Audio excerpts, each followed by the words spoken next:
شريك له هو الحي القيوم الرحمن وأشهد أن سيدنا محمدا عبده ورسوله المبعوث رحمة للعالمين وهو سيد الإنس والجان.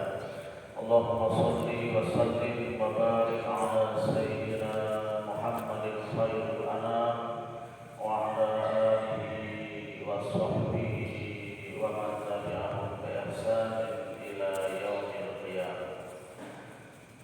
قال الله تعالى في كتابه الكريم: أعوذ بالله من الشيطان الرجيم.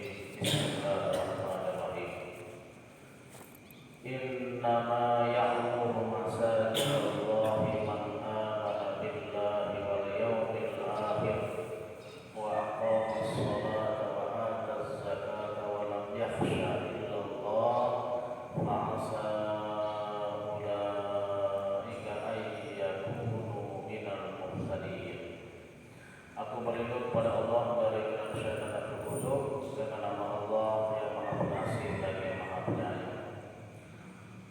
Sesungguhnya yang hanya mau memakmurkan rumah Allah itu hanyalah orang-orang yang beriman kepada Allah, beriman kepada hari akhir, mendirikan sholat, membayar zakat, tidak takut kecuali kepada Allah. Mereka itulah orang yang akan termasuk golongan orang-orang yang mendapat petunjuk. Surah At-Taubah ayat 18. Qala Nabi sallallahu alaihi wasallam, man bana lillahi masjidan yabtaghi bihi wajhullah wa nawwara lahu baitan fil jannah. Siapa yang membangun masjid atau rumah Allah untuk mengharapkan ridha Allah, maka Allah membangunkan sebuah rumah di tempatnya di surga nanti. Shadaqallahul azim wa shadaqan nabiyul karim. Amma ba'd. Bapak-bapak, ibu-ibu, jamaah sekalian rahimakumullah, kita bersyukur kepada Allah Subhanahu wa taala. Alhamdulillah rabbil alamin. Allah memberikan nikmat kepada kita bisa bangun subuh lebih awal, bisa sholat qabliyah subuh, dan bisa subuh berjamaah, dan bisa berdoa, dan bisa berinfak insyaallah, dan mudah-mudahan ya, dan juga bisa beraktivitas subuh seperti ini. Insyaallah kita mendapatkan rahmat, ridho, berkah dari Allah Subhanahu wa taala. Ya, karena saya sampaikan dulu, jangan lupa ada 5 hal yang jangan lupa dilakukan waktu subuh, sempatkan ya. Itu adalah qabliyah subuh, subuh berjamaah, berinfak apapun bentuknya, kemudian adalah doa khusus subuh, dan beraktivitas, bekerja, beramal, berbuat ketika masa-masa subuh. Ya, itu waktu yang luar biasa. Selawat dan salam mari kita bacakan kepada Nabi kita Muhammad sallallahu alaihi wasallam. Allahumma shalli ala sayyidina Muhammad wa ala ali sayyidina Muhammad. Baik Bapak Ibu serta saudara sekalian, mengawali kuliah subuh kita pada pagi hari ini, mari kita bacakan doa minta sehat agar kita diberikan Allah sehat dan afiat ya. Sebelumnya kita baca dulu doa bangun tidur, mungkin kita ada sempat berdoa. Alhamdulillahilladzi ahyana ba'da ma amatana wa ilaihi nusyur. Mari kita baca doa minta sehat sama-sama. Allahumma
Bapak Ibu saudara-saudara sekalian, saya awali terlebih dahulu pertama ada 3 masjid yang kita disuruh oleh Allah untuk mengunjunginya. Kan rumah Allah di bumi ini adalah masjid, rumah Allah. Kita disuruh ke tempat yang mulia.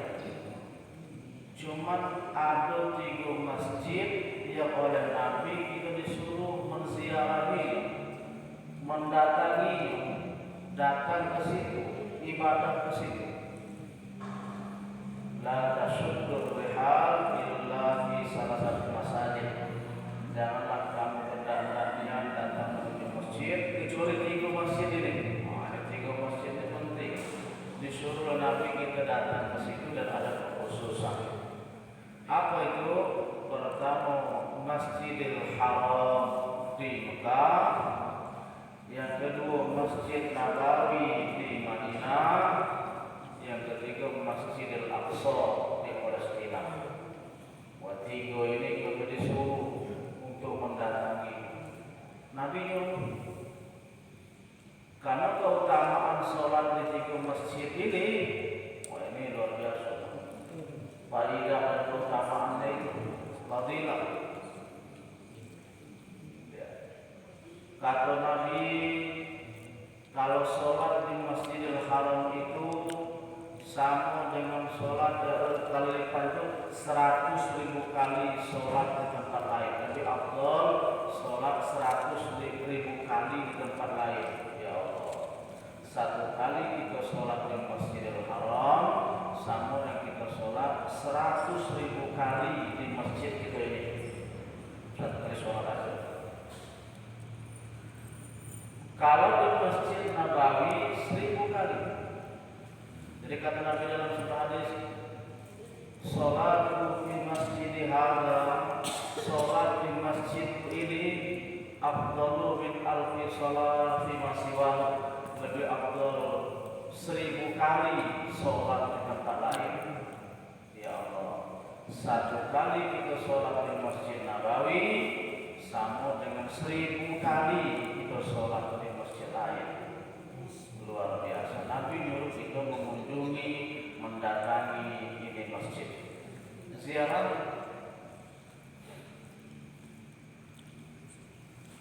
Kalau Masjidil Aqsa 500 kali dibanding dengan tempat lain. Ada juga.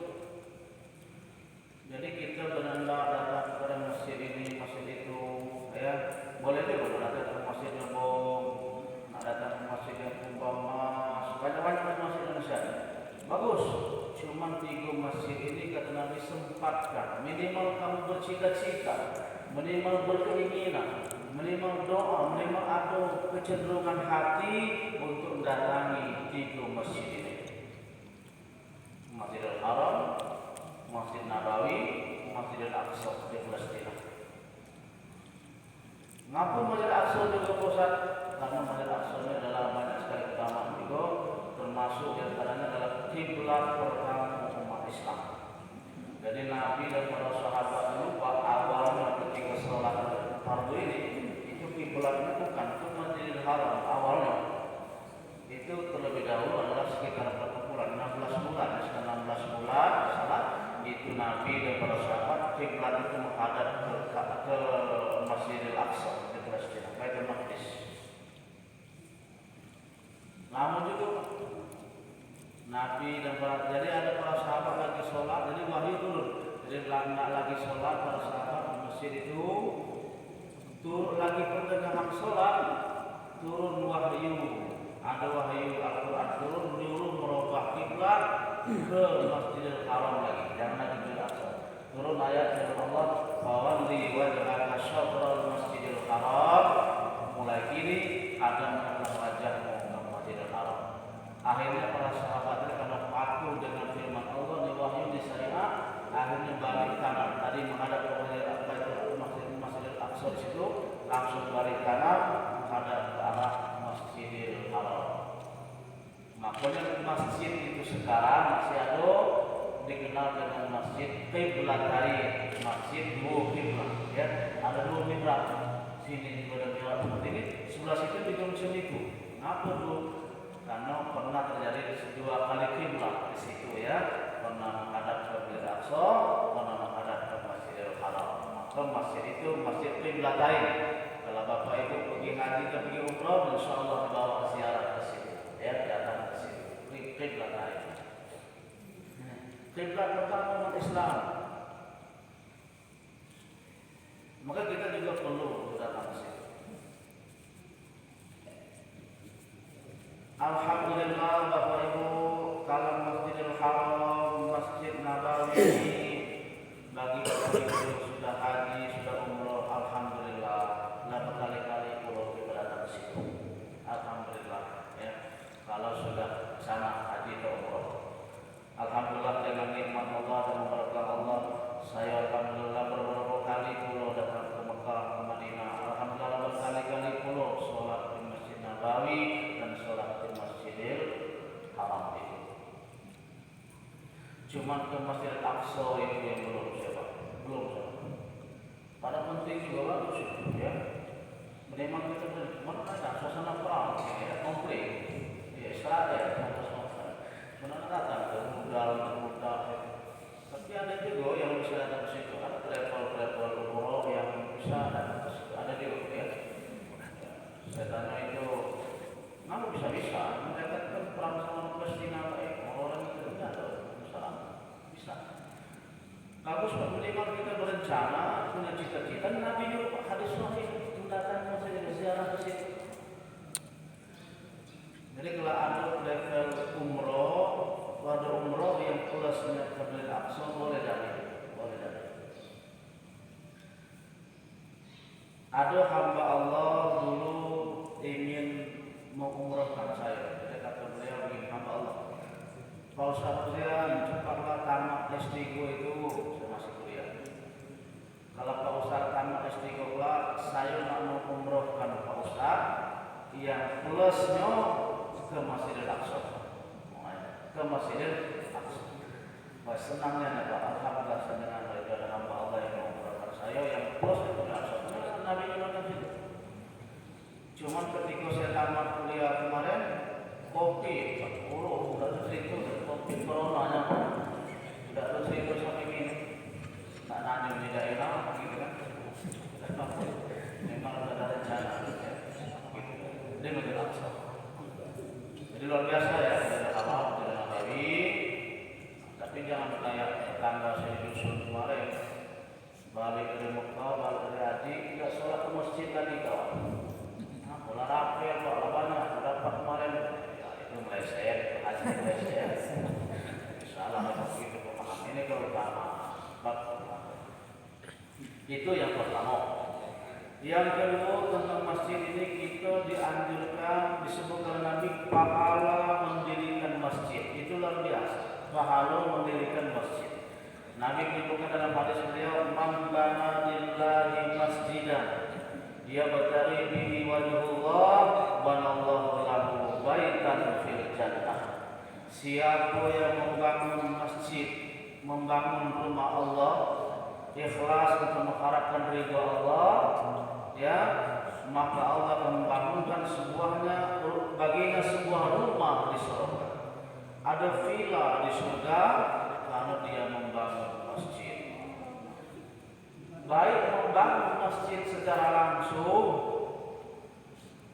ataupun membangun masjid secara infak berapa yang bisa kita mampu, ya, itu adalah membangun masjid. Itu luar biasa, dapat rumah di surga. Jadi maksud saya, kalau ada program pembangunan masjid dimanapun, ambil bagian, ikut berperan, walaupun dikit, walaupun tidak banyak, apa yang bisa. Semen sesak, pasir segenggam, ya, tidak apa-apa, ya. Ambil bagian, duit 50.000 bisa, tidak apa-apa, ambil bagian. Dan usaha kita membangun masjid rumah Allah SWT. Sepanjang infak itu masjid masih berdiri dan digunakan, itu dapat terus pahala jariyah akhir pahalanya. Maka sempatkan itu membangun masjid, baik secara langsung sebuah masjidnya ataupun infak itu Kita di mana pun masjid mana pun bukan masjid di kantor itu baik. Di mana di jalan sempatkan karena itu adalah membangun rumah Allah luar biasa. Oke, kedua.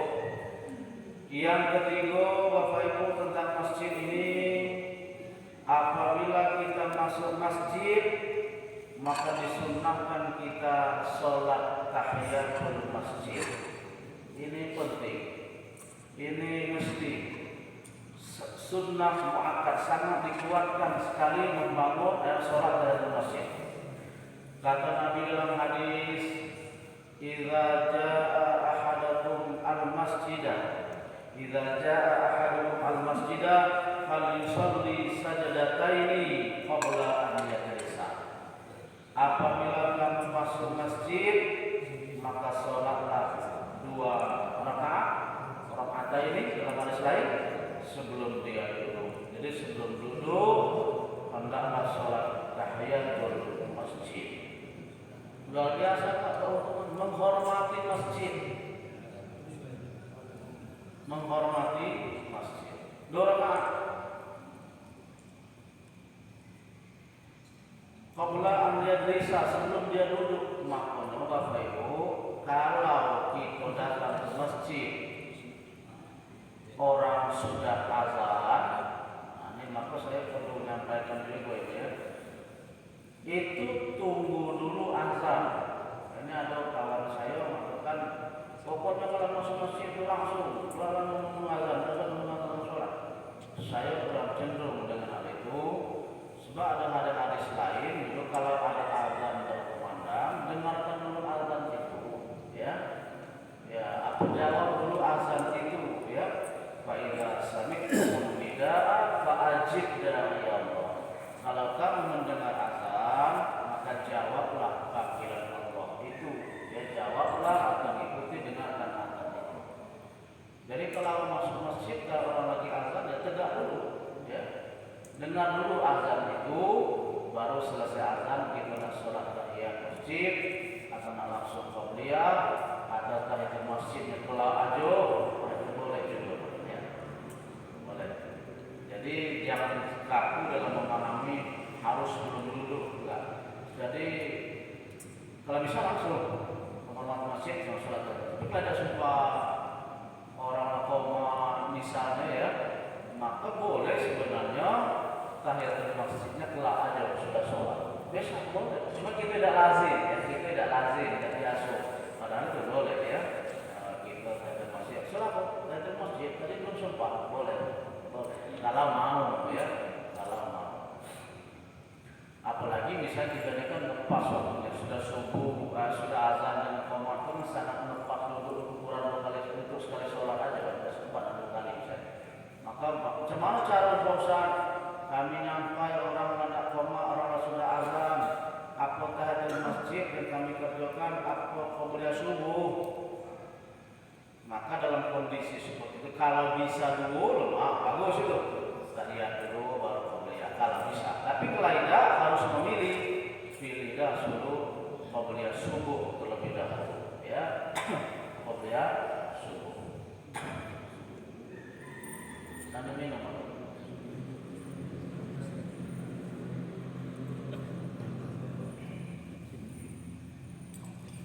Kalau bertemu 2 waktu khusus, subuh apa dulu kan yang khusus, ya. Yang lain telah dan masih bisa kapanpun dan bisa waktu masih luas. Itu yang ketiga tentang tahiyatul masjid. Yang keempat, Bapak Ibu terkait dengan masjid ini, tidak boleh kita melakukan jual beli di masjid. Tidak boleh melakukan jual beli di masjid. Ya, benar. Tapi hukumnya makruh, makruh ya. Jadi Nabi tegas dalam hadis itu jangan melakukan jual beli di masjid. Nah, banyak yang beli.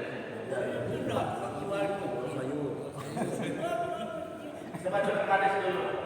Jadi kata Nabi, "Idza ra'aitum may yabi'u ayyatan fil masjid faqulu lahu la arbahallahu tijaratan. Apabila kamu melihat atau mendengar ada orang menjual beli di masjid, menjual atau membeli di masjid, maka katakan mereka berdoa kepada kamu, la arbahallahu tijarataka, semoga Allah tidak memberi untung terhadap perdagangan. Untung. Iya, Allah tidak semoga Nabi juga doakan seperti itu kepada Nabi. La arbahallahu tijarataka, semoga Allah tidak memberi keuntungan terhadap perdagangan. Tidak boleh. Tidak apa-apa, kita kan belajar, kita evaluasi, kita saling mengingatkan, ya, saling menasehati. Jadi kalau yang sudah, ya sudah. Depan kita harus tegas dengan adab masjid. Tidak apa-apa, kita ini sama-sama ya mengingatkan. Tentu ada kekurangan masing-masing, ya. Maka kita perlu mempelajari. Jadi jangan di masjid. Tapi kalau di luar masjid boleh, silakan di halaman masjid, ya, di pekarangan masjid. Oh ya, nggak boleh di dalam masjid. Iya. Ada kawan saya menggali di masjid. Menggali. Kawan saya, Ustaz. Ya Allah, apa ini? Jadi saya dibentuk oleh Pak Gubernur menjadi tim manasik sebelum Sibuk haji. Jadi kan berangkat pada saya. Jadi kawan saya tadi itu jualan apa namanya buku-buku doa, buku-buku manasik, diketiknya susah, gitu ya, di fotokopi, mana dijual di masjid, Pak. Sudah kami cara manasik, berjual belinya, transaksinya. Ini ibu saya, ini punya balikan ini, hidupnya, ya Allah, kasih rame, dikunjung, diserbu, habis. Sampai berkardus-kardus, ambil lagi, ambil, dijual beli masjid. Ya Allah, semua kali ini nah, di hotel saya ketemu, saya itu tidak boleh, ada hadis tidak boleh jual beli masjid, ya, tidak boleh. Transaksi. Transaksi tadi. Maksud saya kurang bagus juga, cuma jangan di masjid. Ya, apakah suruh jamaah ngambil ke situ, misalnya di luar, di halaman tadi, atau kamu Di halaman depan. agak bagus lah teknisnya, jangan langsung seperti itu ke saya kan. Di halaman ada suruh jamaah ke situ. Itu boleh, bagus. Jangan kita langsung transaksi di masjid. Sekitar berapa bulan yang lalu saya ngisi di Masjid Raya, kuliah subuh dulu. Kita 6 bulan yang lalu. Jadi selesai kuliah subuh, selesai sarapan, ada ibu-ibu yang jualan keripik kerupuk. Nyuruh saya beli.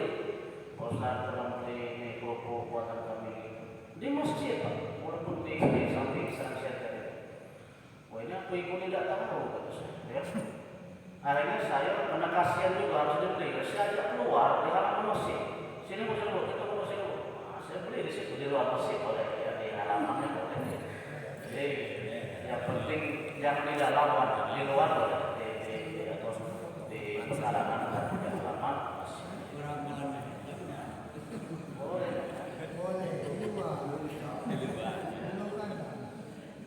Itu ya, jadi itu penting jangan jual beli di masjid itu. Kemudian juga bahkan tidak hanya jangan jual beli, jangan mencari dalam hadis itu jangan mencari benda hilang.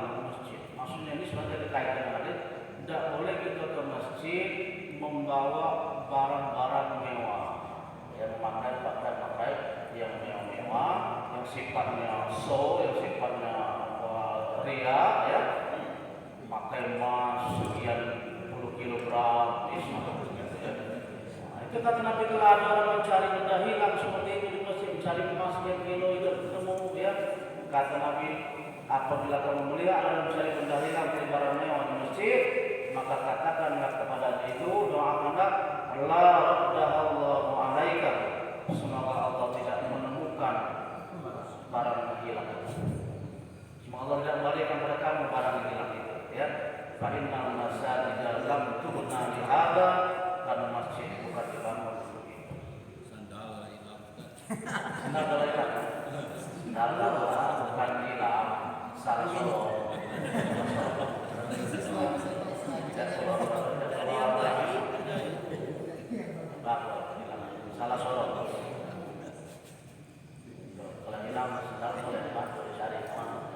emas tadi, emas sekian kilogram, pokoknya mewah gitu ya. Kata Nabi tahu saya, semoga Allah tidak memberikan barang yang hilang. Artinya kalau barang penting sifatnya boleh ya HP, kayak jangan boleh. Tapi sifatnya berhias, berpamer-pameran, nah ini yang tidak boleh. Ya, seperti barang-barang mewah yang masuk seperti tadi. Ini jadi perhatian kita. Itu yang kelima. Yang keenam, Bapak Ibu saudara sekalian, ini penting juga. Wanita haid tidak boleh masuk masjid. Nah, ini wanita yang sedang haid lagi menstruasi tidak boleh masuk masjid. Itu jelas hadisnya Bapak Ibu. Inni la ahlal masjida li haidin wa la junubin. Aku tidak halalkan masjid ini dimasuki oleh orang yang haid ataupun orang sedang junub ada susah. Ini setengah zaman ini agak dilalai-lalaikan dan sebagian orang di lomba-lomba tidak bisa. Wanita haid jangan masuk masjid, itu menghormati masjid.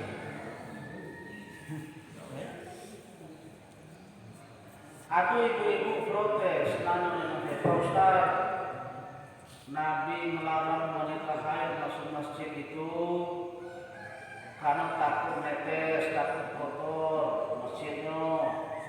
Karena zaman Nabi itu belum ada pembalut, belum ada softtek, apa Nabi melarang wanita haid masuk masjid. Zaman kini kan nggak modern, nggak banyak pembalut segala macam, nggak boleh. Keliru, nggak pernah ada. Keliru itu. Nabi Muhammad melarang wanita haid masuk masjid itu bukan karena najisnya sebenarnya, tapi karena lagi tidak suci ya, karena hadasnya, bukan karena najisnya, tapi karena hadasnya. Ibu-ibu waktu itu lagi tidak suci, lagi kotor, sampai junub ya, maka tidak boleh masuk masjid itu. Itu jelas Pak Imam Mazhab begitu. Imam Hanafi bahkan tidak boleh sama sekali. Imam Syafi'i agak longgar dikit. Apa kata Syafi'i? Wanita haid dan dulu tidak boleh masuk masjid illa abiri sabil, kecuali ada sekedar lalu lewat sebentar. Asal tidak berdiam diri kalau ada kepentingan. Misal ibu-ibu balik ke rumah, masuk rumah terkunci. Kunci dibawa suami ketika ke masjid, misal begitu. Nah, maka kondisi seperti itu boleh ibu datang ke masjid walaupun lagi haid ya, ngambil kunci tadi ke suami yang lagi di masjid, asal ibu tidak berdiam diri di masjid ya, langsung begitu. Itu boleh menurut mazhab Imam Syafi'i. Tapi kalau berdiam diri itu tidak boleh. Jadi tidak boleh wanita haid masuk masjid itu. Yang tidak boleh di dalam masjid itu. Nah, macam mana Pak Ustaz, kami kadang-kadang guru, kadang-kadang ada pengajian, kadang-kadang ada kami ke masjid. Maka kalau di dalam masjid ada, tapi kata Pak Presiden, kalau di serempengan masjid atau di luar di teras masjid, ya maka boleh. Ya. Demi penghormatan kepada masjid, kata beliau, wanita haid jangan masuk masjid. Tapi kalau di terasnya, di serempengannya, karena ada kepentingan tertentu, rapat atau penelitian, maka dibolehkan dalam masjid. Dan ini sejalan dengan zaman Nabi. Nabi itu gini Pak, kalau hari raya Idul Fitri atau Idul Adha, Nabi nyuruh seluruh wanita-wanita yang haid, bahkan nenek-nenek itu, gadis-gadis kecil, disuruh keluar dari rumahnya di hari raya itu untuk menyaksikan pelaksanaan sholatnya dengan khutbah walaupun tidak ikut sholat. Wa ya'tazilul khuyya wal musalla, akan tetapi wanita sedang haid hendaklah menjauh dari masjid dan tempat sholat ya. Nah, di luar-luar, bukan di pekarangan, jangan di dalam tempat sholat atau di dalam masjid itu. Jadi kalau lebaran, kalau Idul Fitri itu ada ya, boleh ibu datang, tapi tidak boleh masuk masjid. Maka disiapkan tenda luar, tempat duduk kursi di luar. Bagus. Karena mendengarkan khutbah itu penting. Yashhadna al-khaira wa da'watal muslimin. Adalah para wanita waktu itu menyaksikan kebaikan dan dakwah kaum muslimin pada saat itu. Tuh, ya, pada masuk masjid. Kemudian Bapak Ibu yang keenam terkait dengan masjid ini juga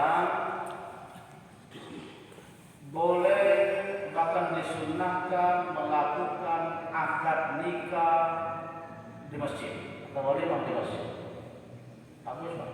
Akad nikah di masjid boleh. Kata Nabi Muhammad SAW, hadzal nikah, umumkanlah pernikahan itu, perayaan itu, ya, waj'aluhu fil masajid, dan jadikanlah tempatnya masjid. Jadi kalau ada orang akad nikahnya atau apa ijab kabul itu dilaksanakan di masjid, bagus Pak, bagus ya, bagus sekali. Tapi kalau di dusun saya tak segon ada masjid itu tidak biasa. Karena kami itu banyak acara adat, petata politik itu nyapu yang datang apa itu. Maka jarang di dusun saya di masjid, jarang karena acara adatnya banyak gitu ya. Datang namanya ada satu dari Jawa dulu lama itu kalau orang dan dusun dulu ya. Tapi kalau di masjid tidak boleh apa-apa ya semuanya terbaik. Tapi tetap wanita haid tidak boleh masuk masjid. Nah itu tetap. Nah ini penting. Kalau pengantin yang haid tidak boleh, jangan di masjid. Kalau pengantinnya haid, pengantinnya haid tidak boleh. Tidak boleh. Ini mau jadi cuma saya pindah ke rumah atau semua jangan di masjid kalau haid pengantinnya itu wanita haid. Ini sama persis seperti kasus yang terjadi dengan saya Bapak. Saya dulu nikah tahun 2004 itu sudah disetting dalam undangan itu nikahnya di masjid Pak, tidak boleh di masjid. Di masjid sebagian para undangan biasa dan deklarasi masjid itu ya menangkan nikah. Nah kira-kira sudah subuh saya dibisikkan oleh mak saya memang tidak paham. Urung di masjid tidak jadi, namun men haji, jadi calon istri saya itu haid begitu ya. Jadi tidak jadi di masjid, pindah ke rumah ya. Jadi tidak kabulnya di rumah, akhirnya dipindah ke dalam undangan tadi apapun nanti juga ke rumah lagi di masjid ya. Jadi itu pasangan nikah calon istri saya waktu itu lagi haid, tidak boleh masuk masjid. Jadi ibarat ragam aja ya. Jadi Bapak Ibu, saya tidak ada malam pertama atau malam pertama malam ketujuh saya. Jadi Bapak Ibu bisa bayangkan sama sabar dengan saya sabar dengan seminggu, sabarnya cuma bisa bayangkan. Jadi saya tidak ada malam pertama, malam ketujuh. Jadi ini pentingnya betapa penghormatan kepada masjid. Sebagai itu Bapak Ibu yang dapat sampaikan semoga menjadi pedoman dan seluruh bagi kita dalam memuliakan dan menghormati Allah Subhanahu wa taala. Kita aja sudah suruh, ada yang nak bertanya sebelum saya tutup? Boleh? Ada Ibu ada yang sampaikan? Boleh? Tidak ada? Paham Bu? Paham Bu? Jelas? Terima kasih ya. Kalau ada boleh diskusi saja. Terima kasih. Wassalamu